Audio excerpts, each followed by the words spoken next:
Hi guys, welcome back to my channel. My name is Prachi Tekriwal and I hope you all are doing good. So friends, as you know that this channel is for those students who are preparing for NTA UGC NET examination in Labor Welfare Code 55 and also for those who are preparing for other public sector examinations in Human Resource Management. So what we are going to do today is we will discuss another labor law, that is the Child Labor prohibition and regulation act 1986, right. तो हम लोग क्या करेंगे, हम लोग इसमें आज की क्लास में child labour prohibition and regulation act 1986 cover करने वाले हैं, जो कि आपके एग्जाम पॉइंट ऑफ व्यू से काफी इम्पोर्टेंट है। और मोस्ट इम्पॉर्टेंटली आज जो है हम लोग का जो 2016 का अमेंडमेंट था उस चीज़ों को भी कवर करेंगे। तो आप कई सारे मल्टीपल इंफॉर्मेशन देके कंफ्यूज मत होइएगा, चीज़ों को कंफर्म करके तब आप अपने एग्जामिनेशन के लिए उसको एग्जामिनेशन के लिए रेडी कीजिएगा। तो चलिए क्लास को स्टार्ट करते हैं। हाँ, और स्टार्ट करने से पहले एक ज़रूरी बात और, जो भी मेरे इस चैनल पे नए हैं तो प्लीज़ फ्रेंड्स चैनल को सब्सक्राइब कर लीजिए, सो दैट मैं जब भी नए वीडियो अपलोड करूँ तो आपको उसकी नोटिफिकेशन मिल जाए और आपकी कोई क्लास मिस ना हो। तो चलिए क्लास को स्टार्ट करते हैं।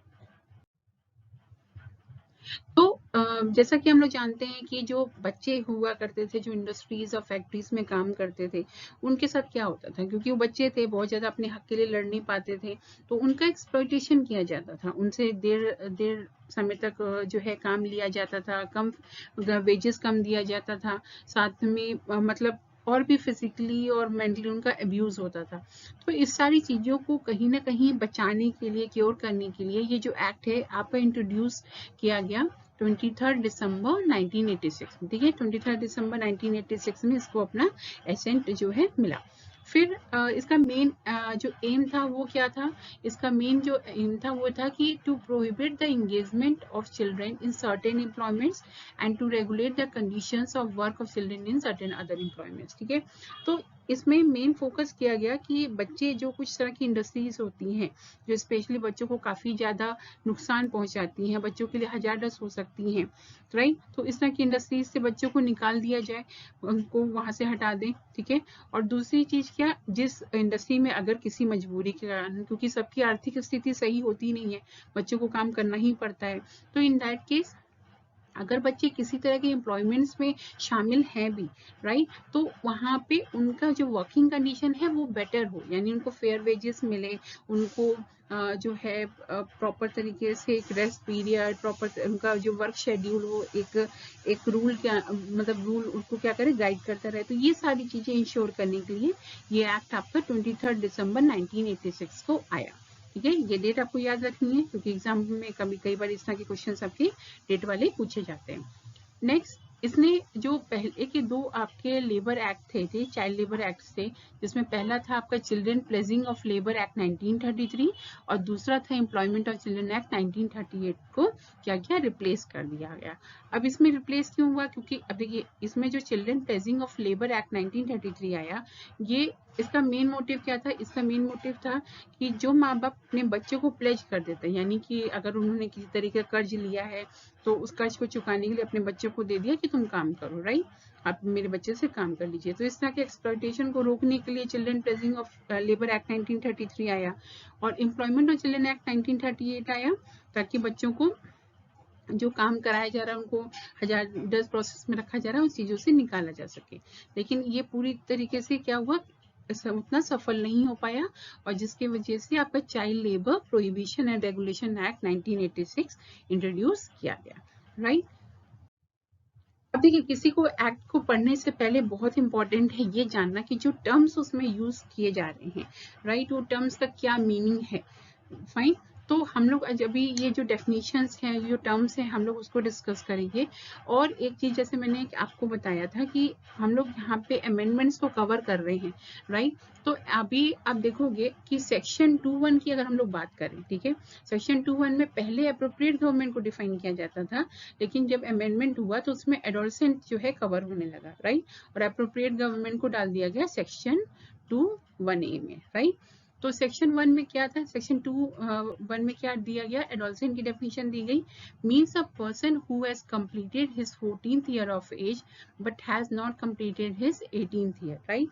एडोलसेंट का इंट्रोड्यूस करने का क्या मतलब था, मतलब कि एक ऐसा बच्चा जो 14 साल की एज कंप्लीट कर चुका है लेकिन 18 साल की एज कंप्लीट नहीं किया गया, राइट। तो अभी देखिए मेन मोटिव यही था कि 14 साल के जो नीचे के बच्चे हैं उनको कम्प्लीटली बैन कर दिया जाए कि उनको काम करना ही नहीं है, आप उनसे लेबर किसी तरीके का ले ही नहीं सकते। लेकिन जो 14 साल से 18 के बीच में है, राइट, यानी जो एडोलसेंट के फॉर्म में आ रहे हैं, उनसे कुछ इंडस्ट्रीज में आप काम करा सकते हो कुछ रेगुलेशंस के साथ, राइट। तो इस मोटिव के साथ इस टर्म को इंट्रोड्यूस किया गया, यानी जो बच्चे 14 साल कंप्लीट कर चुके हैं, मतलब बेसिकली आप कह सकते हो जो 15वें साल में है, 15th ईयर में है, और जिन्होंने 18 साल कंप्लीट नहीं किया, राइट, ना वो पूरी तरीके से बच्चे हैं ना पूरी तरीके से आपके जो है मतलब उनको एडल्ट फ्रेंचाइजी मिली, राइट, एडल्ट है, राइट। तो इस टर्म को इंट्रोड्यूस किया गया एडोलसेंट के लिए, और जो ये प्रोविजंस बनाए लेबर एक्ट में, कि बेसिकली इन्हीं के लिए, क्योंकि 14 से नीचे की तो आप काम ही नहीं ले सकते उनसे, राइट। फिर सेक्शन 2(1)(a) की बात करें तो इसमें क्या है, इसमें अप्रोप्रिएट गवर्नमेंट की डेफिनेशन दी गई है, means in relation to an establishment under the control of the central government, right, और अ रेलवे एडमिनिस्ट्रेशन, और अ मेजर पोर्ट, और अ माइन और oil field, the central government, and in all other cases the state government, right. जो भी चीजें central government guide कर रही है, चाहे या रेलवे इंडस्ट्री है, एडमिनिस्ट्रेशन है, मेजर पोर्ट है, राइट, या माइन या ऑयल फील्ड है, तो उनके लिए अप्रोप्रिएट गवर्नमेंट कौन होगी, सेंट्रल गवर्नमेंट होगी, और बाकी जो इंडस्ट्रीज हैं वो उसके लिए स्टेट गवर्नमेंट होगी, राइट। हमने अप्रोप्रिएट गवर्नमेंट की डेफिनेशन बहुत बार पढ़ी है, जितने हम लोग लेबर लॉज पढ़ते आ रहे हैं, तो सब में कुछ में ये सारी जो टर्म्स आते हैं ऑलमोस्ट एक जैसी मीनिंग ही है सब में, राइट। तो ये आपका हुआ अप्रोप्रिएट गवर्नमेंट। नेक्स्ट आपका आता है सेक्शन 2 की बात करें, ठीक है, सेक्शन 2 सब सेक्शन 2 की बात करें, चाइल्ड मीन्स, ठीक है, इसमें चाइल्ड को डिफाइन किया गया है, means a person who has not completed his 14th year of age, ठीक है, यहाँ पे उसकी बात की जा रही है। बच्चा कौन है, चाइल्ड कौन है, जिसने अभी अपना 14 साल कंप्लीट नहीं किया है, राइट। फिर सेक्शन 2(3) की बात करते हैं, ठीक है, सब सेक्शन 2 सब सेक्शन 3 की बात करें तो यहाँ पे डे मतलब दिन को डिफाइन किया गया है, means a period of 24 hours beginning eight midnight, ठीक है, जो आपका 24 घंटे का टाइमिंग होता है जो आधी रात से शुरू होता है, राइट, वो क्या होता है, वो पूरा 24 घंटे का टाइम एक पूरा दिन कहलाता है, राइट। तो ये कुछ आपके मतलब सिंपल से हैं, बट इसके आपके जो सेक्शन नंबर्स है ना, वो आप जरूर इसको ध्यान में रखिएगा। फिर सेक्शन 2(4) की बात करें तो इसमें एस्टैब्लिशमेंट को डिफाइन किया गया है।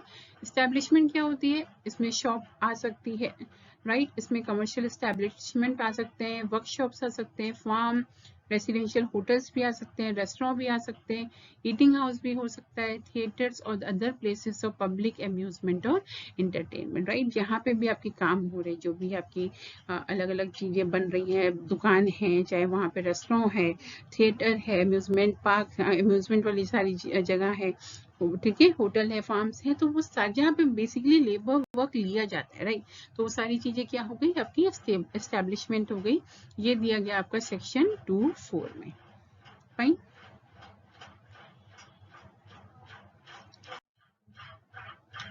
नेक्स्ट मूव करते हैं, नेक्स्ट आपका क्या है, सेक्शन 2(5) है, जिसमें फैमिली की डेफिनेशन दी गई है। Family means the individual, the wife और हस्बैंड, ठीक है, इंडिविजुअल, वाइफ और हस्बैंड एज अ केस में B of such individual and their children, brother or sister or such individual, ठीक है। सेक्शन 2(5) में क्या डिफाइन किया गया है, यहाँ पे फैमिली को डिफाइन किया गया कि फैमिली क्या है, फैमिली मीन्स एक इंडिविजुअल, ठीक है, वाइफ भी हो सकती है, हस्बैंड भी हो सकता है, जैसा भी केस रहे, ठीक है, और साथ में बच्चे, भाई बहन, ये सारे लोग फैमिली में कवर होते हैं, राइट।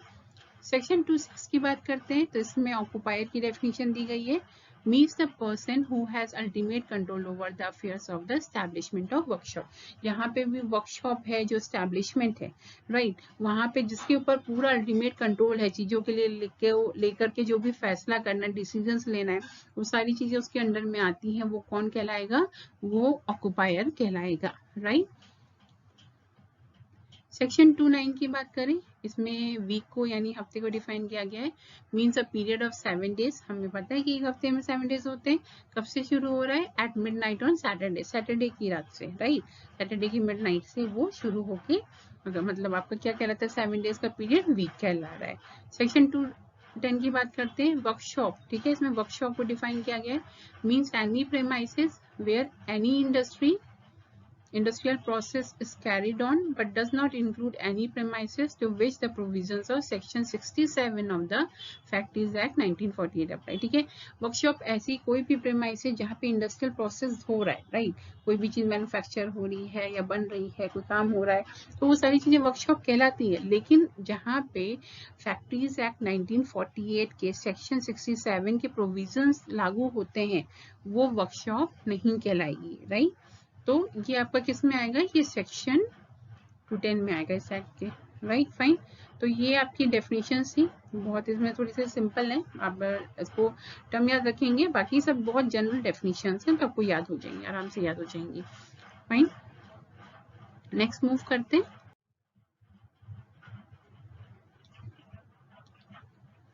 अब हम लोग यहाँ पे बात करते हैं सेक्शन 3 की, राइट।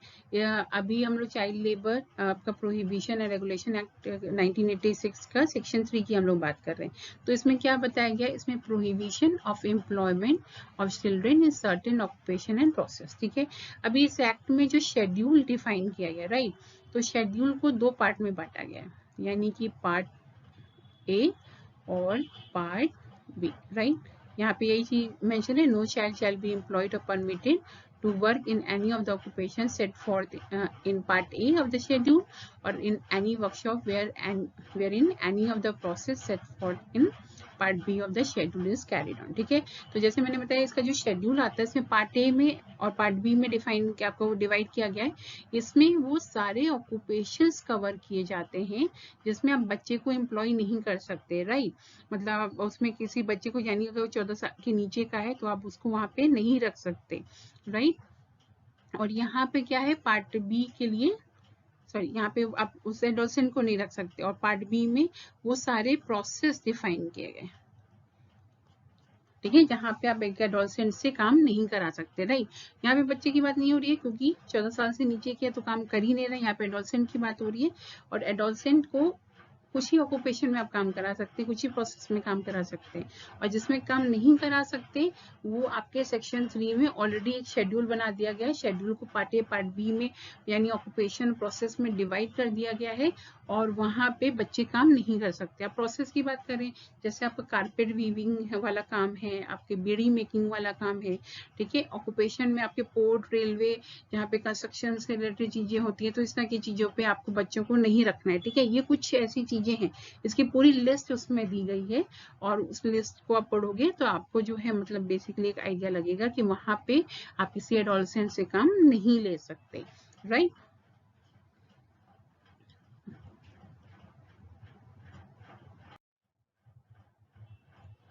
अब हम लोग सेक्शन 4 की बात करें तो अभी देखिए, ये ऑक्यूपेशन और एक प्रोसेस की लिस्ट बनी हुई है, लेकिन इस ऑक्यूपेशन और प्रोसेस को अगर कभी चेंज करना पड़े, यानी किसी चीज को इसमें से हटाना है या ऐड करना है, तो क्या किया जाएगा, अमेंड कैसे किया जाएगा इसको। तो इसको अमेंड करने के लिए सेंट्रल गवर्नमेंट क्या करेगी, after giving by notification the official gazette not less than 3 months notice of its intention so to do may by like notification add any occupation or process to the schedule, and thereupon the schedule shall be deemed to have been amended accordingly। ठीक है, अब government ने सोचा भाई ये occupations हैं, ये process हैं, इसमें कुछ और ऐड ऑन कर दे या इसमें से ये चीजें हटा सकते हैं, तो इसके लिए सेंट्रल गवर्नमेंट क्या करेगी, पहले ही ऑफिशियल गैजेट में कम से कम 3 महीने का नोटिस प्रोवाइड करेगी, राइट। और 3 महीने का नोटिस प्रोवाइड करके तब वो उसमें चेंजेस जो है लेकर के आएगी, तभी वो अमेंडमेंट्स कहलाएंगे, राइट। तो 3 महीने का नोटिस उनको कम से कम देना है किसी भी ऑक्यूपेशन को हटाने या ऐड करने के लिए, किसी भी शेड्यूल मतलब प्रोसेस को हटाने या ऐड करने के लिए, किसी भी मतलब इस एक्ट के शेड्यूल में, राइट। तो ये किसमें है, ये सेक्शन 4 में है, ठीक है। अब हम लोग नेक्स्ट आते हैं, सेक्शन 5 की बात करते हैं। तो अब देखिए, गवर्नमेंट है, अब उसको प्रोसेस को हटाना है या ऐड करना है, ऑक्यूपेशन को हटाना है या ऐड करना है, अब इसके लिए कौन उसकी मदद करेगा, तो इसके लिए मदद करने के लिए child labour technical advisory committee बनती है जो गवर्नमेंट को सलाह देती है। क्या सलाह देती है कि advice for the purpose of addition of occupation process to the schedule of the act. ठीक है, कि यहाँ पे कौन से ऑक्यूपेशन और प्रोसेस ऐड किए जा सकते हैं, राइट, शेड्यूल में, जिसमें बच्चों को यानी एडोलसेंट को काम नहीं करना चाहिए, राइट। तो इस चीज की सलाह देने के लिए ये आपकी कमेटी बनती है। अब इस कमेटी को एस्टैब्लिश कौन करता है? सेंट्रल गवर्नमेंट इसको एस्टैब्लिश करती है, राइट। और इसमें कितने मेंबर्स हो सकते हैं? 10 मेंबर्स मैक्सिमम हो सकते हैं, चेयरमैन को इंक्लूड करके, ठीक है, 10 से ज्यादा नहीं होने हैं। और इसके किसमें ये प्रोविजंस किसमें बने हुए हैं? सेक्शन 5 में, राइट। ये चीज आपको ध्यान रखनी है। जो child labour technical advisory committee है उसका काम होता है गवर्नमेंट को एडवाइस करना कि कौन सा ऑक्यूपेशन या प्रोसेस शेड्यूल में ऐड किया जा सकता है। इस कमेटी में मैक्सिमम 10 लोग हो सकते हैं चेयरमैन को लेके, और इसको अपॉइंट कौन करता है? सेंट्रल गवर्नमेंट अपॉइंट करती है। फाइन। अब नेक्स्ट हम लोग यहाँ पे इसी में देखिए हम लोग सारे सेक्शन इसलिए कवर नहीं कर रहे, जो इम्पोर्टेंट है एग्जाम पॉइंट ऑफ व्यू से वही पढ़ेंगे, बिकॉज टाइम वेस्ट भी हम लोग किसी और चीज पे नहीं कर सकते। जो हम लोग के लिए नेसेसरी नहीं है हम लोग उस पर टाइम बहुत ज्यादा नहीं लगाएंगे, राइट। तो सेक्शन 7 की बात करते हैं। सेक्शन 7 में क्या है आपका? Hours and period of work जो है डिफाइन किया गया है, यानी कि कितने घंटे बच्चे काम कर सकते हैं, मतलब जो एडोलसेंट है वो काम कर सकते हैं, और कितना मतलब क्या उनका वर्क पीरियड होना चाहिए, राइट। तो इसके accordingly no child will work for more than 3 years. ठीक है, कोई भी एडोलसेंट है, बच्चा काम कर रहा है, तो उसको 3 घंटे से ज्यादा लगातार काम आप नहीं ले सकते, यानी कि 3 घंटे के बाद आपको उसको इंटरवल एटलीस्ट देना ही देना है, ठीक है ना। तो और ये इंटरवल कितना देर का होगा? ये कम से कम 1 घंटे का इंटरवल होगा। आप 3 घंटे से ज्यादा उससे काम नहीं लोगे, और उसके बाद 3 घंटे का काम हो गया तो उसके बाद आपको कम से कम उसको 1 घंटे का इंटरवल देना पड़ेगा, right. No child will work more than 6 hours including interval for the rest. ठीक है, कोई भी एडोलसेंट है, काम कर रहा है, ठीक है, जो भी काम कर रहा है वो 6 घंटा, ठीक है, मैक्सिमम आपसे कितना काम ले सकते हो? 6 घंटा ही काम ले सकते हो, इंटरवल को इंक्लूड करके, राइट। उससे ज्यादा नहीं, 6 घंटे से ज्यादा आप उससे काम नहीं करा सकते। No child will be permitted to required to work between 7 PM and 8 AM। ठीक है, यानी जो रात की शिफ्ट हो रही है, रात के 7 बजे से सुबह 8 बजे तक आप किसी भी बच्चे को यानी एडोलसेंट को वहां पे काम पे नहीं लगा सकते। Fine. No child will be required or permitted to work overtime. आप ओवर टाइम से नहीं करा सकते, यानी 3 घंटे मैक्सिमम लगातार काम करा सकते हो, उसके बाद 1 घंटे का इंटरवल देना ही देना है एटलीस्ट। 6 घंटे से ज्यादा मतलब इंटरवल को लेकर के आप 6 घंटे से ज्यादा उनसे काम नहीं करा सकते। रात को 7 बजे से सुबह 8 बजे तक आप उनसे काम नहीं करा सकते, और ओवर टाइम नहीं करा सकते, राइट। ये वो बच्चे हैं, ठीक है, ये वो बच्चे हैं जिनको काम करने के लिए अलाउ किया जा रहा है, यानी हमारे एडोल्ट्स हैं। फाइन, ये चीजें आपको ध्यान में रखनी है। ये किसमें डिफाइन किया गया है? Hours and period of work section 7 में डिफाइन किया गया है। फिर सेक्शन 8 की बात करते हैं। हमने ये बता दिया कितने घंटे उन्हें काम करना है। सेक्शन 8 में उनकी वीकली हॉलीडेज का प्रोविजन है, यानी यहाँ पे क्या है कि every child employed in establishment will be allowed 1 holiday of whole day each week. ठीक है, एक हफ्ते वो लोग काम कर रहे हैं, हमने वीक के बारे में पढ़ा है डेफिनेशन में। एक हफ्ता काम कर रहे हैं, यानी सैटरडे की रात से जो पूरा संडे तक आपका फ्राइडे तक जो काम कर रहे हैं, वो क्या करना है उनको? वो उस एक हफ्ते में एक छुट्टी तो आपको उनको देनी ही देनी है, राइट। इस एक्ट के अंडर में सेक्शन 8 के प्रोविजन, सेक्शन 8 में ये प्रोविजन दिया गया है। और holiday specify should not alter then more than once in 3 months। ठीक है, अभी से सपोज कीजिए कि आप किसी बच्चे को बुधवार को छुट्टी देते हैं, लेकिन किसी जरूरी काम से आपको बुधवार को उसको बुलाना पड़ गया, राइट, तो आपने उसके बदले किसी और दिन छुट्टी दे दी उसको। पर ये चीज आप 3 महीने में एक ही बार कर सकोगे, ऐसा नहीं कि हम बार बार उसकी छुट्टी चेंज करते रहें। सिर्फ एक बार कभी इमरजेंसी पड़ने पे 3 महीने में एक बार हम लोग उसकी छुट्टी चेंज कर सकते हैं, ठीक है ना। जो ऑक्यूपायर है वो चेंज कर सकता है। तो ये वीकली हॉलीडेज का प्रोविजन किसमें है? सेक्शन 8 में, राइट। सेक्शन 9 की हम लोग बात करें तो यहाँ पे नोटिस टू इंस्पेक्टर आता है। इसमें क्या क्या करना है देखते हैं। Every occupier in relation to an establishment in which adolescent was employed or permitted to work immediately before the date of commencement of this act in relation to such establishment shall within a period of 30 days from such commencement sent to the inspector within those local limits the establishment is situated a written notice containing the following particulars namely, ठीक है। यहाँ पे क्या है कि suppose कीजिए कि कोई एक ऐसी इंडस्ट्री है जहाँ पे अभी ये एक्ट लगा नहीं है लेकिन ये एक्ट स्टार्ट होने वाला है, राइट, और उससे पहले वहाँ पे बच्चे या डॉल्फिन ऐसे काम कर रहे हैं, तो इन दैट केस क्या करेंगे, ये एक्ट के स्टार्ट होने के बाद, ठीक है, स्टार्ट होने के बाद 30 दिन के अंदर एक नोटिस बना के, एक रिटन नोटिस बना के तैयार करके भेजनी है। उसमें क्या क्या देना रहेगा, the name and situation of the establishment, ठीक है, काम एस्टैब्लिशमेंट का काम क्या है, वहाँ पे क्या सिचुएशन है, ये सारी चीजें बना लिख के देनी है। The name of the person actual management of the establishment का एक्चुअल मैनेजमेंट कौन देखता है उसके बारे में नाम, उसका नाम लिख के देना है। Address to which communication relating to the establishment should be sent, जो भी कम्युनिकेशन के लिए एड्रेस यूज किया जाएगा वो एड्रेस देना रहेगा।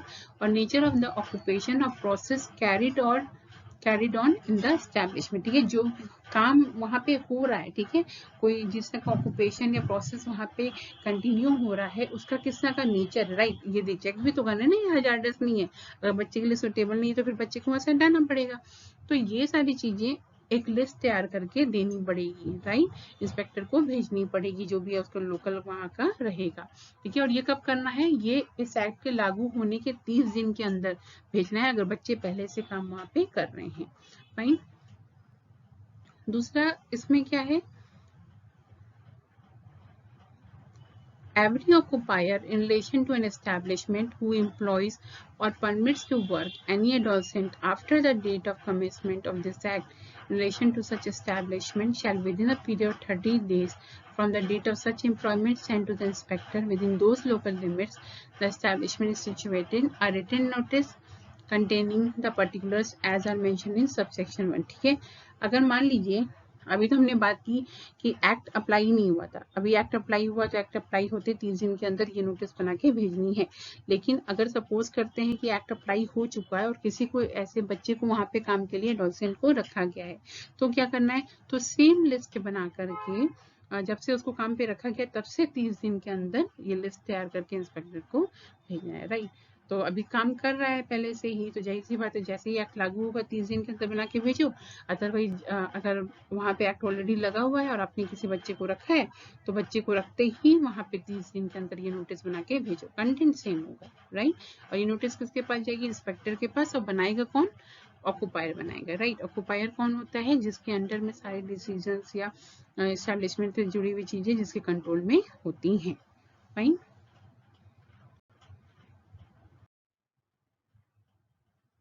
सेक्शन 10 की बात करते हैं, डिस्प्यूट्स एज टू एज, ठीक है। कई बार क्या होता है कि मान लीजिए बच्चे का कोई सर्टिफिकेट अवेलेबल नहीं है, right. If any question arises between an inspector and an occupier as to age of any child who is employed or is permitted to work by him in an establishment, the question shall, in the absence of certificate as to the age of such child granted by the prescribed medical authority, be referred by the inspector for decision to the prescribed medical authority, ठीक है।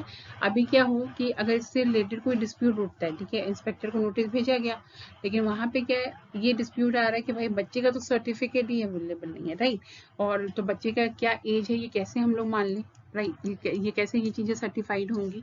तो in that case वो जो decision लेने का मतलब जो है, राइट, जो डिसीजन है वो कौन लेगा, मेडिकल अथॉरिटी लेगी, राइट, जो प्रिस्क्राइब मेडिकल अथॉरिटी लेगी और रहेगी वो लेगी, उसको भेजा जाएगा ये केस, ठीक है ना। इंस्पेक्टर डिसाइड करेगा ना ऑक्यूपायर डिसाइड करेगा, वो कौन डिसाइड करेगा, वो मेडिकल अथॉरिटी डिसाइड करेगी, ठीक है। अगर एज को लेके कोई डिस्प्यूट उठता है, ठीक है, अगर किसी ने कहा कि नहीं बच्चा तो 14 साल के ऊपर का है, लेकिन बच्चा अभी इंस्पेक्टर को लग रहा है कि नहीं बच्चा 14 साल के ऊपर का नहीं, तो ऐसा कोई डिस्प्यूट उठता है क्योंकि सर्टिफिकेट अवेलेबल नहीं है, तो इन दैट केस वो किसके पास जाएगा, प्रिस्क्राइब्ड मेडिकल अथॉरिटी के पास ये केस जाएगा। देखिए ये जो सारी चीजें हैं ये मेंटेन कहाँ होंगी, जो भी उस एडोलसेंट और बच्चे से रिलेटेड जो भी इन्फो है, राइट, जो भी इंफॉर्मेशन है वो कहाँ मेंटेन होंगी, वो एक रजिस्टर में मेंटेन की जाएंगी। ये किसमें है, सेक्शन 11 में इसका प्रोविजन है। इसमें क्या क्या मेंटेन करना है, name and date of birth of every child so employed और परमिटेड टू वर्क, ठीक है, किस बच्चे का नाम, उसका डेट ऑफ बर्थ उसमें मेंशन किया जाएगा, कितने घंटे के लिए वो काम कर रहा है, ठीक है ना, और कितना घंटे उसको इंटरवल मिल रहा है, राइट, कितना घंटा उसको इंटरवल मिल रहा है, ये चीजें मेंशन की जाएगी। मतलब बच्चे का नाम, उसकी डेट ऑफ बर्थ, ठीक है, डेट ऑफ बर्थ से पता चलेगा कितने साल का है, सही एज है कि नहीं है, कितने घंटे वो काम कर रहा है, ठीक है ना, क्योंकि हमने घंटे और पीरियड्स के लिए भी एक प्रोविजन बना के रखा है कि 3 घंटे लगातार काम नहीं कर सकता, 3 घंटे से ज़्यादा लगातार काम नहीं कर सकता, 6 घंटे से ऊपर काम नहीं करना, 1 घंटे का इंटरवल कम से कम मिलना चाहिए। तो ये सारी चीज़ें इससे कंफर्म हो जाएंगी। फिर nature of work of any such child, ठीक है, वो बच्चा किस तरह के काम में इंगेज है, ठीक है, ऐसा तो नहीं किसी हजारस प्रोसेस में हो, ऐसा तो नहीं कि जो लिस्ट में हमने शेड्यूल में मेंशन किया हुआ है ऑक्यूपेशनल प्रोसेस में उस तरह के किसी काम में इंक्लूड हो। तो ये सारी चीजें चेक करने के लिए रजिस्टर को मेंटेन किया जाता है। और ये प्रोविजंस किस में दिया गया है, सेक्शन 11, ठीक है, कि रजिस्टर में आपको क्या क्या मेंटेन करना है। फाइन। नेक्स्ट हम लोग बात करते हैं हेल्थ एंड सेफ्टी की। सेक्शन 13 में इसका जो है प्रोविजन दिया गया है। इसमें क्या है, the appropriate government may make rules for the health and safety of the children employed or permitted to work in any establishment or class of establishment, ठीक है, जो बच्चा जो ऑलरेडी वहाँ पे काम कर रहा है, ठीक है ना, जिसको जो एम्प्लॉयड है किसी इंडस्ट्री एस्टैब्लिशमेंट में, राइट, उससे जुड़े हुए जो भी रूल्स बनाने हेल्थ और सेफ्टी के, वो कौन बनाएगा, एप्रोप्रिएट गवर्नमेंट बनाएगी। फाइन। और अप्रोप्रिएट गवर्नमेंट क्या करें, health and safety rules contain in the factory act 1948 is similar under this act, ठीक है, जो भी हेल्थ एंड सेफ्टी रूल आपके फैक्ट्री एक्ट 1948 में है वो इससे कुछ सिमिलर आपके रहेंगे, ठीक है ना। ये रूल किससे जुड़े हुए हो सकते हैं, cleanliness in the place of work and freedom from the nuisance, ठीक है, जो साफ सफाई से रिलेटेड जुड़े हुए रूल्स हो सकते हैं। डिस्पोजेबल ऑफ मतलब वेस्ट और इफ्लुएंट्स के डिस्पोजल से लेकर के कोई रूल्स हो सकते हैं। वेंटिलेशन और टेम्परेचर को लेकर रूल्स होते हैं। डस्ट एंड फ्यूम को लेकर के रूल्स हो सकते हैं। आर्टिफिशियल ह्यूमिडिफिकेशन, ठीक है, देखो सबके बारे में फैक्ट्री एक्ट 1948 में डिस्क्राइब किया गया है। लाइटनिंग को लेकर रूल है। Drinking water, latrines and urinals, spittoons, fencing of machineries के बारे में रूल्स हैं। वर्क एट और near machinery in motion, employment of children on dangerous machine, right, instructions, training and supervision in relation to employment of children on dangerous machine, ठीक है ना, बच्चे जो काम कर रहे हैं, ठीक है, उनको जो इंस्ट्रक्शन और ट्रेनिंग दी जा रही है, राइट, उस मशीन पे काम करने के लिए, तो उससे जुड़े हुए किस तरह के सुपरविजन होने चाहिए, ठीक है, इस तरह की बातें ध्यान रखनी है। इससे जुड़े हुए रूल्स हो सकते हैं। और device for cutting of power, उससे जुड़े हुए रूल हो सकते हैं। सेल्फ एक्टिंग मशीन से जुड़े हुए, casing of new machinery, right, और floor stairs means of access कैसा होना चाहिए। Pit sumps opening floor in openings in floor कैसा होना चाहिए, ठीक है। एक्सेसिव वेट, कितना वेट बच्चे लिफ्ट कर सकते हैं या काम कर सकते हैं। उनकी आइज की प्रोटेक्शन के लिए क्या करना है। एक्सप्लोसिव और इन्फ्लेमेबल डस्ट गैस, अगर ये सारी चीजें हैं तो क्या करना है, राइट। केस अगर फायर आती है, यानी अगर आग लग जाती है तो इन दैट केस क्या करना है। बिल्डिंग की मेंटेनेंस के लिए क्या करना है, साथ में बिल्डिंग और मशीनरी की सेफ्टी के लिए क्या करना है, राइट। तो बेसिकली आप मोटा मोटी ऐसे समझो कि हेल्थ एंड सेफ्टी जो है, ठीक है, ये कौन देख रहा है, ये बच्चों से जुड़ी हुई जो चीजें होंगी वो एप्रोप्रिएट गवर्नमेंट देखेगी। और इस पे ऑलमोस्ट वही सारे प्रोविजंस लागू होते हैं जो फैक्ट्री एक्ट 1948 में है, ठीक है।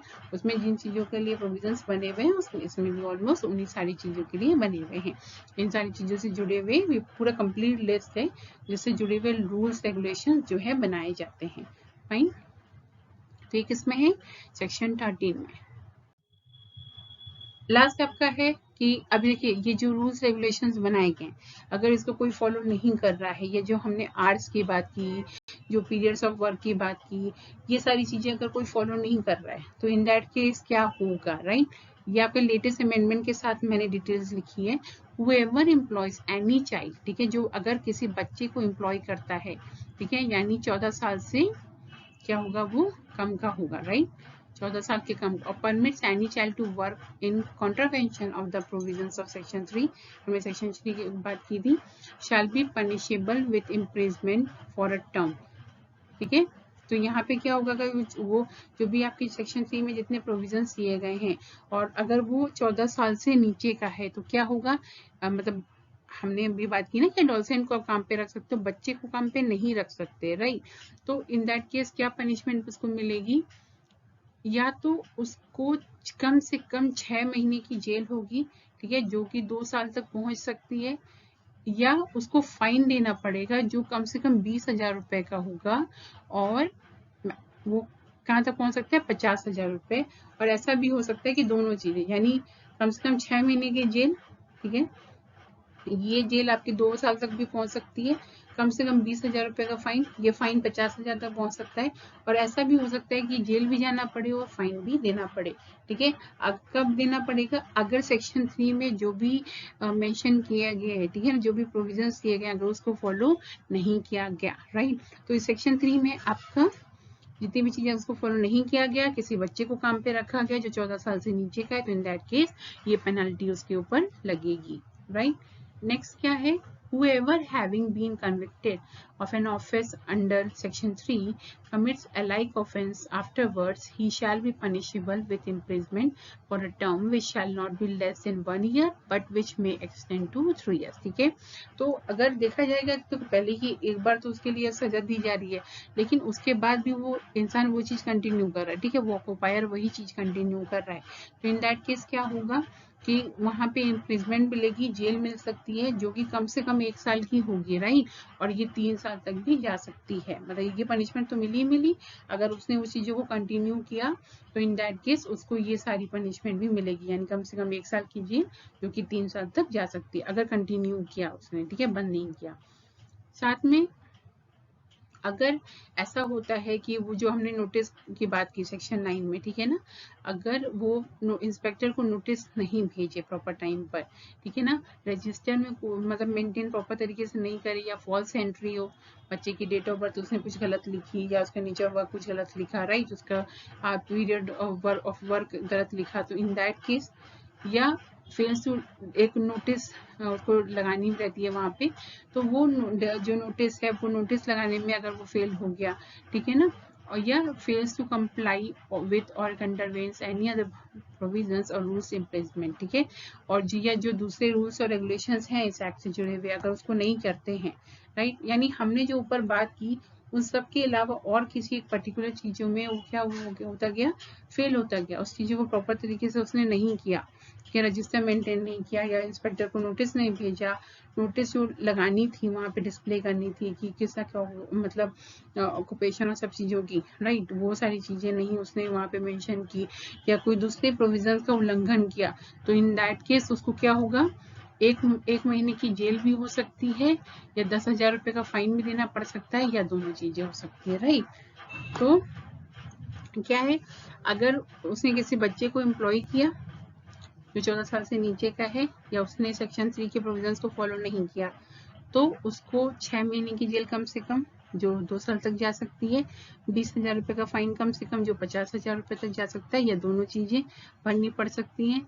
अगर उसने उसके बाद भी उस चीज को कंटिन्यू किया तो कम से कम 1 साल की जेल जो कि 3 साल तक जा सकती है, उसको वो पेनल्टी उसके ऊपर लगेगी। उसके अलावा अगर वो इंस्पेक्टर को प्रॉपर तरीके से नोटिस नहीं भेजता है, रजिस्टर गलत मेंटेन करता है, या किसी और प्रोविजन का उल्लंघन करता है, या नोटिस को डिस्प्ले नहीं करता है अपने प्रेमाइसेस में, तो इन दैट केस कम से कम उसको 1 महीने की जेल या 10,000 रुपए का जुर्माना या दोनों देना पड़ सकता है, राइट। इसके साथ ये तो आपका लेटेस्ट अमेंडमेंट के हिसाब से था, उसमें एक चीज और था कि अगर यहाँ पे पेरेंट्स, ये जो सारी चीजें है ना, ये जहाँ तक पेरेंट्स पे लागू नहीं होती थी, ठीक है, जिनका बेसिकली फैमिली बिजनेस होता था, तो बट अगर पेरेंट्स भी किसी बच्चे को क्या करते हैं, अपने हजारस इंडस्ट्री में रखते हैं, ठीक है, जिससे बच्चे को नुकसान पहुंच रहा है, तो इन दैट केस पेरेंट्स के ऊपर भी 10,000 रुपए का जुर्माना लग सकता है, राइट। तो यही सारी चीजें इसमें हैं, बहुत सिंपल सी हैं, कुछ आपको वर्ड्स की पेनल्टी की रकम, जेल कितने समय की होती है, राइट, किस सेक्शन में क्या मेंशन किया गया है, ये छोटी छोटी चीजें आपको ध्यान में रखनी है। बाकी बहुत इजी एक्ट है, आपको आराम से एग्जाम भर के लिए आप आराम से तैयार कर सकते हो उसको, राइट। एक बार आराम से टाइम लेके अपना पढ़िएगा, और कोई भी कंफ्यूजन होती है, कोई भी दिक्कत होती है तो कमेंट सेक्शन में आके नीचे मेंशन करो, मैं आपको उसके आंसर्स प्रोवाइड करूंगी, राइट। तो आई होप कि आपको क्लासेस पसंद आई होंगी, क्लासेस पसंद आई तो प्लीज फ्रेंड्स लाइक बटन जरूर हिट करना, बहुत मेहनत लगती है क्लासेस बनाने में। तो मिलते हैं नेक्स्ट क्लास में, तब तक के लिए thank you so much, thanks for the patience listening, bye bye, take care.